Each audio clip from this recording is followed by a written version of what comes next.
Radio Open FM, l'Europe et nous, info, conseils et actu. Passez à l'heure européenne avec la Maison de l'Europe en Limousin. Et avec nous pour cette première véritable chronique autour de l'Europe, Jean-Pierre Foultier, bonjour. Bonjour. Merci d'être avec nous. Je rappelle, administrateur au sein de la Maison de l'Europe, la MDE. Et on va donc parler à partir de cette semaine de l'Europe, mais l'Europe un petit peu autrement. On l'a dit, on va axer ce rendez-vous essentiellement sur la culture et on verra qu'on va décliner les choses par thématique. On va peut-être parler du rêve d'Europe pour cette première série d'émissions sur le mois qui vient, et peut-être déjà nous expliquer quel sera le thème de cette première chronique.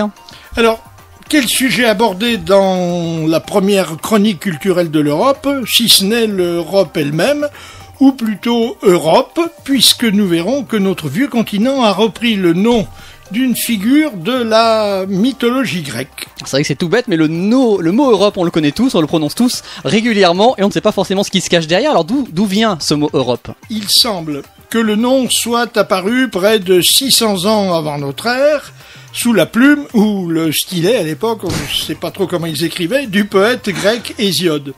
Mais d'où vient-il ? Alors les avis des spécialistes divergent sur cette question.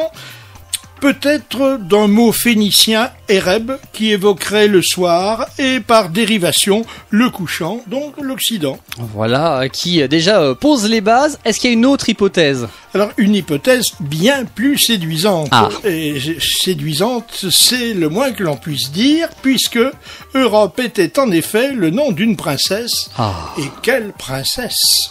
Une beauté de l'Antiquité, parfaite et bien née, puisque fille du roi de Tyr, ville côtière du Liban actuel, mais à cette époque capitale de la province de Phénicie. Un jour, Europe cueillait des fleurs dans une prairie située au bord de la mer avec ses amis, les nymphes. Ébloui par sa grande beauté, Zeus, le dieu des dieux et des séducteurs, se métamorphose en taureau afin de l'approcher sans lui faire peur, mais aussi pour échapper à la jalousie d'Héra, son épouse. Ce taureau était blanc, blanc comme neige, son front était orné d'une corde en forme de croissant. Attiré par ce beau taureau, l'innocente Europe s'approche, il se couche à ses pieds, l'imprudente ou amoureuse princesse le caresse, puis grimpe sur son dos. Aussitôt le taureau se redresse et malgré les cris de frayeur d'Europe, l'emporte dans l'île de Crète.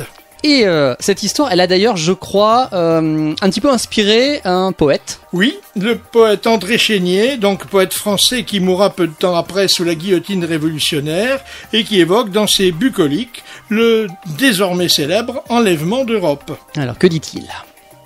Une jeune beauté dont le vent fait voler l'écharpe obéissante, sur ses flancs est assise, et d'une main tremblante tient sa corne d'ivoire, et les pleurs dans les yeux appellent ses parents, ses compagnes et ses jeux, et redoutant la vague et ses assauts humides, retire et veut sous soi cacher ses pieds timides. L'art a rendu les reins fluides et frémissants, on croit le voir flotter. Ce nageur mugissant, ce taureau, c'est un dieu, c'est Jupiter lui-même. Dans ses traits déguisés du monarque suprême, tu reconnais encore et la foudre et les traits. Alors de cette union naîtront 3 fils, dont le fameux Minos, le futur roi de Crète, mais surtout un mythe, le mythe d'Europe, qui est une illustration du culte du taureau, symbole de la fertilité dans les régions de l'Asie occidentale.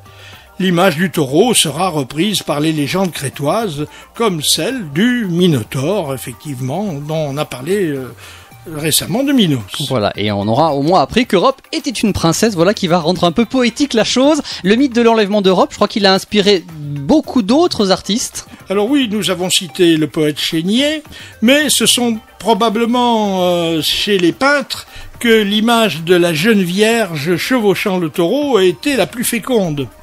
Il suffit d'aller voir sur Internet, pour ceux qui y ont accès, quelques-unes des œuvres qu'elle a inspirées au XVIe siècle notamment, époque dans laquelle on renoue avec la mythologie.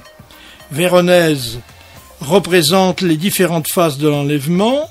Chez Rembrandt, Europe chevauche son taureau au milieu des flots. Chez Le Titien, Elle se débat au moment du rapt, comme on le trouvera aussi chez Rubens quelques années plus tard. Elle est montrée tantôt terrifiée, tantôt amoureuse. Au XXe siècle, on a des représentations abondantes et totalement renouvelées de la légende, comme celle, un peu provocatrice, de Félix Vallotton en 1908, ou celle très personnelle de Bottero en 1991, ou encore dans Le Nu au taureau d'Henri Matisse, peint en 1929.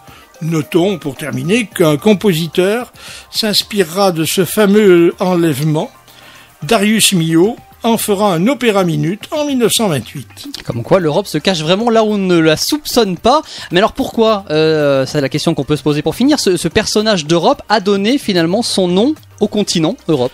Alors selon les étymologistes, le mot Europe proviendrait d'Euris, large, et d'ops, les yeux.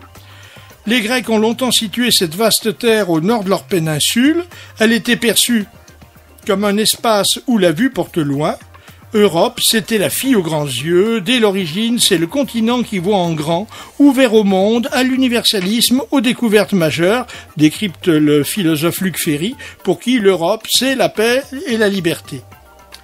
Or, le mythe, malgré les manières un tant soit peu brutales et sournoises du dénommé Zeus, dont les valeurs de l'Europe s'accommodent en effet assez mal, est une référence admise, quoique non officielle, de l'Union européenne.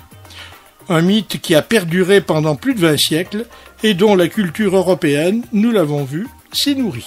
Et voilà pour ces premières bases de découverte de cet univers Europe, et l'Europe eh bien qui nous permettra d'aborder beaucoup d'univers culturels. On parlera, je crois, de Dante pour le prochain rendez-vous. Exactement. Et ben donc on se dit à la semaine prochaine. À la semaine prochaine. C'était l'Europe et nous, info, conseils et actu pour construire ensemble la communauté européenne de demain avec la Maison de l'Europe en Limousin, 51 avenue Georges Dumas à Limoges, 05 55 32 47 63 et sur le www.europe-limousin.eu.